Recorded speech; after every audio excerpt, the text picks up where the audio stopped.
السلام عليكم، ازيكم؟ عاملين ايه؟ يا رب تكونوا بخير. كل سنه وانتم طيبين. النهارده ان شاء الله هنعمل مع بعض بقى الكحك. احنا عملنا مع بعض البسكوت، ويا رب يكون عجبكم. للي جربوا او للي ما جربوش يجربوا، ان شاء الله هيعجبكم جدا. وانا ببقى واثقه من المقادير جدا وانا بنزلها، فامشوا على المقادير مظبوطه وهتطلع معاكم النتيجه حلوه جدا. هنعمل النهارده بقى الكحك الدايب بقى كده، حاجه كده جميله جدا. انا هستعمل دقيق الضحى زي ما انتم شايفين كده. انتوا عارفين ان انا بحب استعمله جدا في اي حاجه بصراحه. وهعمل كيلو بس. حابه تجربي المقدار وتعملي نص كيلو، جربي. تمام. انا هعمل كيلو زي ما انتوا شايفين كده. انا هنزله في عجان. عايزه تعملي في طبق وتعملي بايدك، مفيش اي مشكله خالص. تمام. الكحك اصلا مش بيحتاج يعني ان انت المقادير بتاعتي انا بالذات، ان انا عشان انا بستعمل الكحك بحط له نشا، فمش محتاج ان احنا نقعد نبس في العجين كتير. تمام كده. هتشوفوا معايا المقادير وهتشوفوا الطريقه، وما تستغربوش ان انا بحط نشا. النشا على الكحك بينعم مش بينشف. تمام. هنزل رشه الملح كده، رشه خفيفه كده بس على الدقيق. تمام. وهجيب معايا الميزان بقى علشان ابتدي. للي عنده ميزان يعمل معايا زي ما انا ما بعمل، اللي مش عنده ميزان هقول له برضو المقادير بالكوبايه. تمام كده. طيب انا هحط عليه النشا معايا 200 جرام. تمام كده. اللي هو قد ايه 200 جرام؟ كوبايه ونص مليانين. كوبايه ونص مليانين، يبقى الكيلو الدقيق عليه كوبايه ونص نشا مليانين. تمام كده. سهله جدا، اللي هي 200 جرام. انا برضو عامله بالميزان وعامله كوبايه علشان للي حابب يعرف ده او ده. انا عن نفسي انا بحب الميزان جدا، يعني انا بحب اشتغل بالميزان جدا جدا جدا. بصوا 200 جرام بالظبط، يعني حتى لو تنتوفه كده نزلت لا بشيلها برضو. تمام. تمام كده. يبقى النشا كوبايه ونص. اه بالشكل ده كده. هبتدي ان انا انزل ريحه الكحك معايا معلقتين من ريحه الكحك. ما تكتريش، لان برضو لما بتكتري فيه بيدي مرارة، فاحنا نخلي بالنا من حاجة زي كده. معلقتين اتنين بس ريحة الكحك، وتقلبي الكلام ده كله مع بعض كده. تمام. وما تخافيش من النشا، والله ما تخافي على ضمانتي، وانا عارفه بقولك ايه. ما تخافيش، انا بعمله على طول بنفس الطريقه دي، لان هي انجح طريقه بصراحه. تمام. في ناس بتحط عليه كريم جانتيه على فكره، وفي كذا حاجه، في كذا وصفه، بس انا دي انجح حاجه شفتها وجربتها. تمام. هنزل بقى معايا السمسم. في ناس بتحب تحط له سمسم وفي ناس لا، بس يعني انا بقول لكم هو طعمه تحفه بالسمسم بصراحه. فممكن تحطوا انا حاطه 5 معالق بالظبط. عايزه تحطي اقل جربي، مش عايزه تحطي خالص هتحطي معلقه واحده بس كده مفيش مشكله، ده اختياري. انا حاطه 5 معالق الكيلو، واخد معايا 5 معالق من السمسم بالشكل اللي انتوا شايفينه ده. تمام كده. هجيب بقى معايا كوبايه فيها ميه دافيه، ويكون نص كوبايه. نص كوبايه بس، ما تزودوش. تمام. ومعايا كيس الخميره ومعلقه من السكر. بس كده. بس مفيش اي حاجه تانية هتضاف على الكحك غير الزبده. بس كده. هنقلب بقى دول مع بعض كده، الخميره بس تتفاعل عشان اكون واثقه منها، لان ما بوظش بقى الوصفه بتاعتي. تمام. ونص كوبايه بس، باكد عليها كذا مره لاني انا مش بستعمل لبن. انا بحب استعمل ميه، لان اللبن انا بحسه ان هو بينشف، فانا مش بحب ان انا استعمله. انا بستعمل ميه بس. ومعايا الزبده بتاعتي بقى، مقدار الزبده 3 كوبايات من الزبده. 3 كوبايات من الزبده، 3 مليانين. تمام كده. التلاتة دول عاملين قد ايه؟ 625 جرام. 625 جرام. تمام كده. انا بستعمل السمنه البلدي ديت، تحفه تحفه تحفه. هي غاليه جدا بس بصراحه مفيش احسن منها، انا بحبها جدا. النيوزيلندي حلوه، بس بقى في منها دلوقتي كده كتير مغشوش، فبخاف منها بصراحه. تمام. جربوا السمنه دي هتعجبكم جدا، بس هي غاليه. تمام. انا معايا 3 كوبايات من السمنه مليانين، وبالجرام 625 جرام. انا بحب ان انا بقدح السمنه. في ناس ما بتعمله على البارد، انا مش بحب البارد ده خالص خالص خالص. انا بحبه مقدوح، السمنه مقدوحه. وتخلي بالكم طبعا عشان طبعا لسعتها مش حلوه على الدقيق، ودي بيبقى سخون جدا. فواحده واحده كده نسمي الله وننزل. بصوا زي ما انتم شايفين كده بتغلي كده في الدقيق، فخلي بالكم واحده واحده لان لسعته مش حلوه. ونبتدي ان احنا نخلط ده مع ده لحد لما السمنه بتاعتي البلدي الجميله دي تتشرب من الدقيق. تمام، وكله يبقى في بعضه والدقيق يختفي تماما.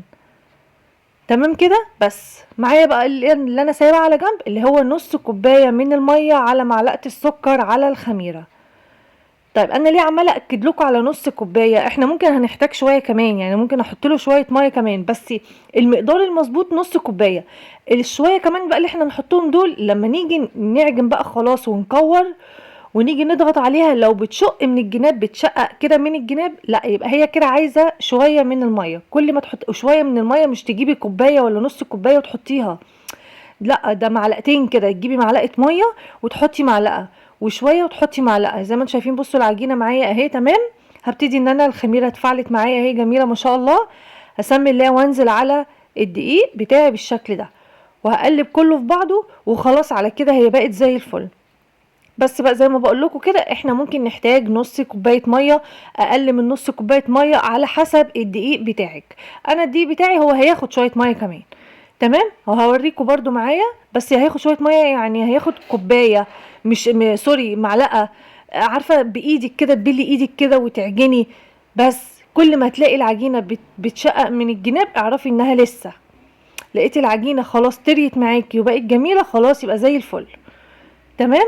اهو هنا بس بنزل شويه ميه، شويه صغيرين شويه صغيرين، لحد لما تلاقوا العجينه تمام وزي الفل معاكم.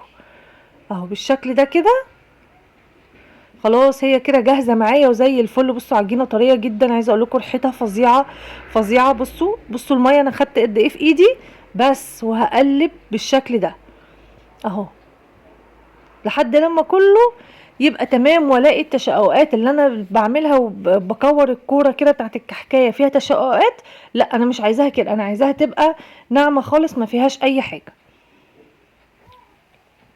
ما تخافيش الميه مش بتنشف، يعني ما تقوليش الميه هتنشف وكده، لا لا خالص، الميه ما بتنشفش، بالعكس انا اللبن هو بالنسبه لنا اللبن اللي بينشف.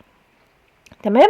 الميه ما بتنشفش خالص، وامشي معايا على المقادير المظبوطه دي، هتطلع معاكي زي الفل ان شاء الله. بصوا الكحكايه اهي معايا بقى الايه البصمه بتاعه الكحك. بصوا مفيش بقى تشققات ولا الكلام ده. حسيتي بقى في الجنب ده ان في تشققات بسيطه، مفيش مشكله، شويه ميه صغيرين بايديكي واعجني هتبقى زي الفل. تمام كده عادي خالص اهو. طبعا بقى احنا مسخنين الفرن بتاعنا علشان نبتدي ان احنا نقعد نشكل ونطلع معانا الكحك الجميل اللي انتوا شايفينه ده. عايزه اقول لكم والله العظيم والله التحفه. بصوا هنا بقول لكم انا مستعملتش الميه كلها خالص. تمام، شويه صغيرين جدا. جربوا الطريقه دي وجربوا الوصفه دي، هتعتمدوها في كل سنه، هي خلاص مش هتغيروها. انا بالنسبه لي انا ما بغيرهاش خالص. ولو مين قال لي جربي الوصفه دي، لا ما سوري معلش، هي وصفتي ديت بجد، وجربوها وان شاء الله مش هتندموا. هشكل بقى، انا بحب بقى الكميه بتاعتي الكحكايه كده، بحب ايه، كحكايه تبقى صغيره مش بحبها كبيره. تمام، ممكن تكون في الكاميرا باينه ان هي كبيره، لكن هي بتبقى انا عاملاها اصغر كمان، عاملاها صغيره، يعني يا دوبك ممكن تاخديها في قطمه واحده، وممكن تاخديها على قطمتين. تمام اهو بالشكل ده كده، انا مش بحبه كبير. وهبتدي ان انا انزل بالختامه بتاعتي. عايزه بقى تنقشي انقشي، عايزه تعملي كده بالختامه دي على طول كده زي الفل. انا بس عن نفسي بحب دي على طول، سهله وسريعه وشكلها حلو وعامله زي الجاهز بالظبط. تمام. بس كده هنشوف برضو شكله بقى بعد ما يطلع من التسويه، وتشوفوا شكله عامل ازاي. لو انتي بقى لسه جديده عندي على القناه، انزلي اشتركي وفعلي الجرس علشان يوصلك كل جديد انا بنزله. انا عارفه ان انا عماله ارغي معاكم كتير، بس انا عايزه اوصل لكم والله المعلومه اللي انا بعملها. بصوا بقى هنا وهو في الفرن ادي شكله عامل ازاي، لا فرش بقى ولا ساح ولا الكلام الفاضي ده خالص. وافضل حاجه افضل حاجه انك انت تاخدي واحدتين وتجربيهم. لو انت ايدك مش واخده على انك انت تعملي كحك، بعد ما تعجني والدنيا تمام، خدي واحدتين اتنين، سخني الفرن وحطيهم، واستني ما تعمليش اي حاجه ولا تشكلي، وجربي شوفي طلعوا تمام. وبعد ما يهدى كده، مش اول ما يطلع من الفرن تاكليه سخن، يهدى كده وشوفي بقى انت حاسه بالنتيجه ايه وجربي.